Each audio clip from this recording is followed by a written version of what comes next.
Kalau hidup sudah tidak pernah membedakan,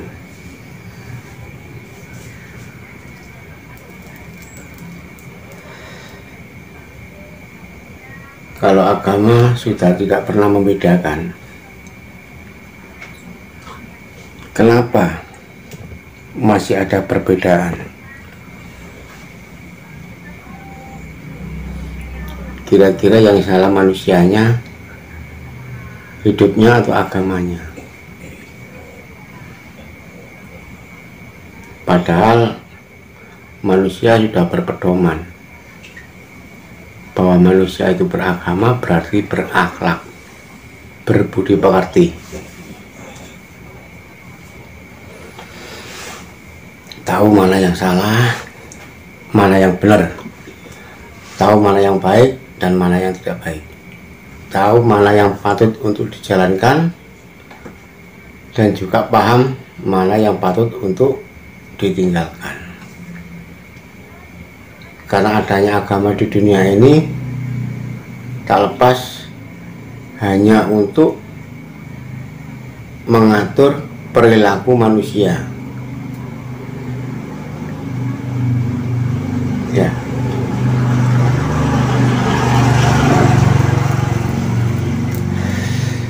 Tetapi di situ manusia masih mempunyai kelemahan. Tidak cukup berpedoman dengan agama sudah merasa benar atau merasa paling baik. Tidak cukup di situ. Karena apa? Ajaran-ajaran agama sudah tidak pernah dihiraukan lagi, hanya sebagai kedok. Agama hanya sebagai hiasan.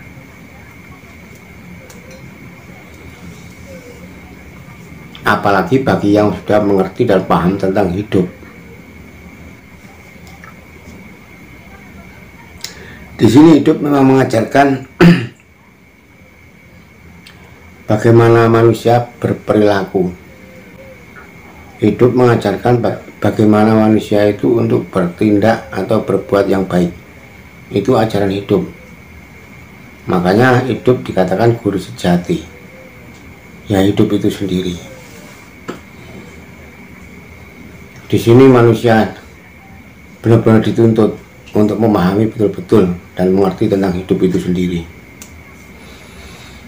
Boleh kita beragama, boleh kita memahami agama, tapi kalau masih belum paham dan belum tahu tentang apa itu hidup, di situ manusia akan terpeleset ke jurang kesesatan. Bukti dan contoh sudah banyak. Ketika manusia beragama masih membedakan, masih menyalahkan, di situ masih belum paham betul makna daripada agama itu apa. Padahal simbol-simbol tentang agama itu sudah banyak sekali, ya. Gambaran-gambaran tentang agama sudah banyak sekali. Leluhur-leluhur tempo dulu itu sudah mengajarkan tentang kebaikan, tentang kebenaran. Sudah melarang ini, sudah melarang itu. Karena apa dilarang ini? Merugikan diri sendiri, juga merugikan orang lain. Ya, mau gimana lagi? Namanya juga manusia, paling susah untuk diatur.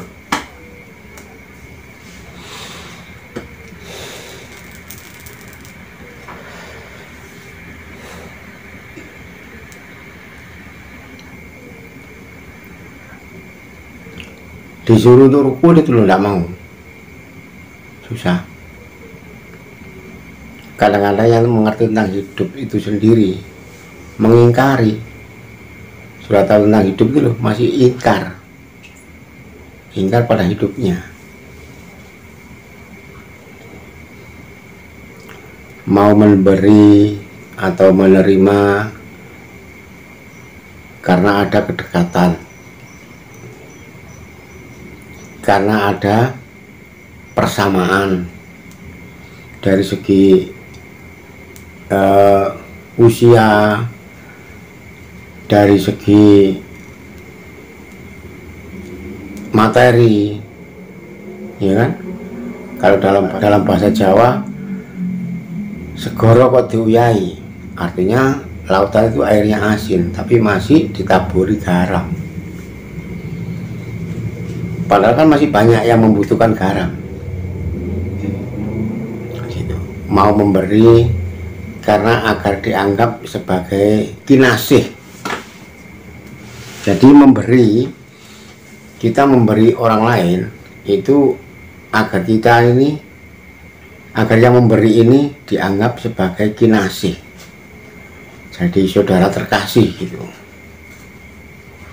Terus lagi memberi karena menganggap yang diberi itu adalah figur, sosok panutan yang patut untuk diberi.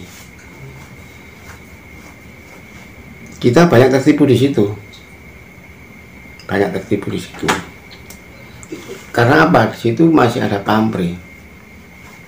Dikatakan nggak ada pamrih, tapi nggak terasa. Itu masih ada pamrih. Ini saya nggak membicarakan orang lain, saya membicarakan diriku sendiri. Saya rasakan apa yang saya alami.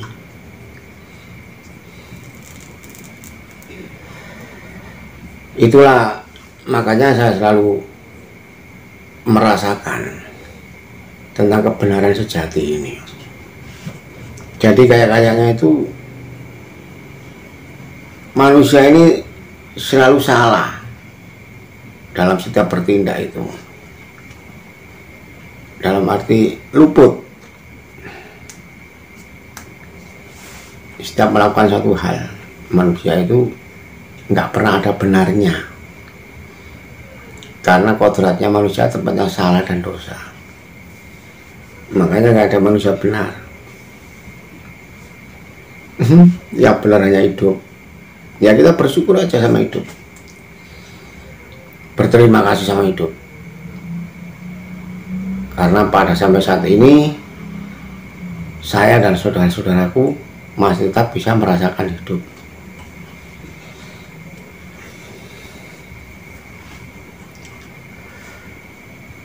Sebetulnya ada sih bahasa-bahasa yang istilahnya itu yang rumit, gampang saja kok, gampang.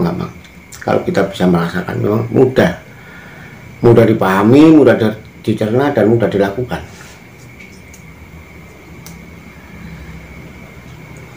Soal memberi dan menerima,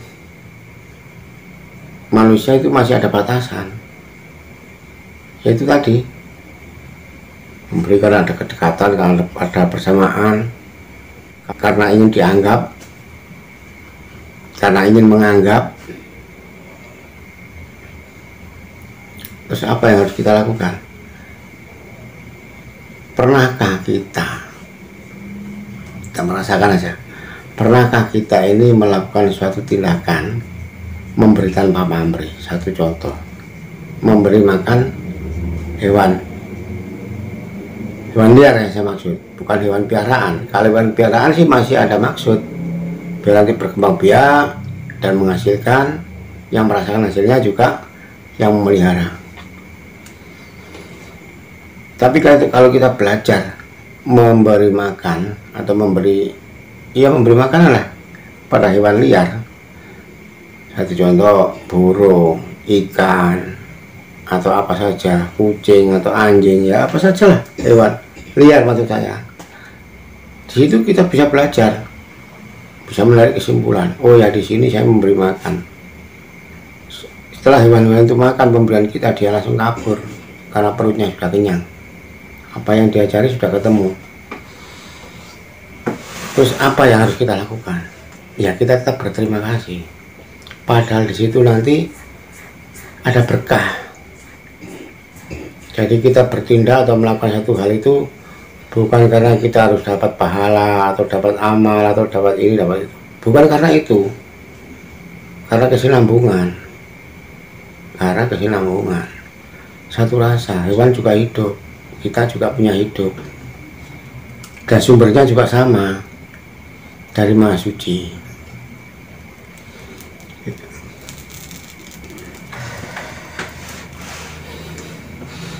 Kalau Tuhan dibilang menciptakan, bagaimana cara menciptakannya? Kemudian kita ada, manusia ada, hewan ada, tumbuh-tumbuhan ada, alam semesta ini ada. Bagaimana Tuhan cara menciptakannya? Ini perlu pembelajaran yang sangat dalam. Karena antara tercipta dan diciptakan jelas beda. Kalau terciptakan ini secara otomatis bersamaan, ada wadah, ada isi. Ketika kita lahir, kita sudah bersama hidup. Ya, seperti itulah gambarannya, paling simpel seperti itu.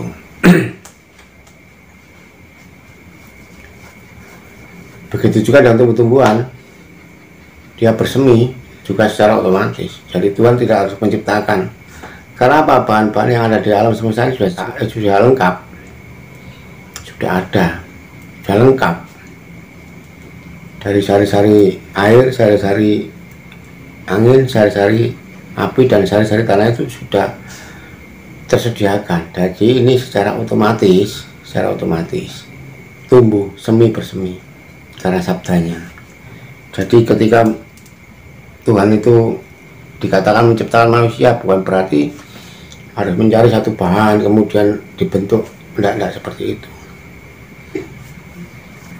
Ini kan proses. Manusia terjadi seperti itu, yang bentuknya, postur tubuhnya seperti itu, wajahnya seperti itu. Ini secara otomatis, enggak ada beda, karena Tuhan itu adil.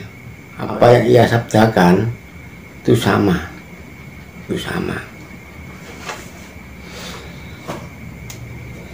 Jadi intinya kita sebagai manusia harus pandai-pandai introspeksi diri, selalu belajar dari pengalaman-pengalaman pribadi, selalu berangkat ya dari pelajaran-pelajaran pribadi.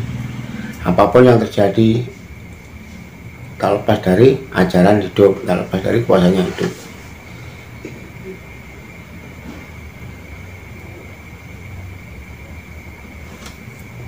Cukup sekian dulu, lain waktu ngobrol-ngobrol lagi.